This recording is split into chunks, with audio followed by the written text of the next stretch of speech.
mangungkung kang buwan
iki manungsa kang murang tata patraping atasé aku lagi tapa brata ngeningake cipta ya marang Gusti kang akare jagat dikanggo gawe sapa Gusti jeneng mara kaging aku yen kowe tambuh para akwaranku ya kuwi Batharaku Wajaya sira sapa aku reksikane Putra sira reksikane Putra panjang ngapunata ana wigati apa teka nganti sira Bore wangi tetaiki tungkung ana teng samudra Minangkabau.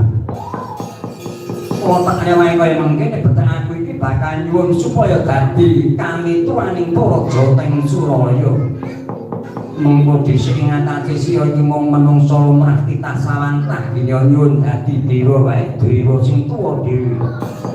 Mongko dituwake luwih pinter luwih wasita luwih ngerti.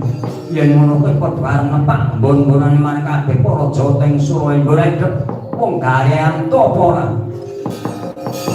Paman Tekulun Bathara guru kabar bisa rapakan keparengan apa kang dadi panyuwun wae dalan. Yen ora ngepareng lakon kaya sultan gawe sungsang ora balik yen ngono ayo ora minggat to tenan lakon tak dadang mung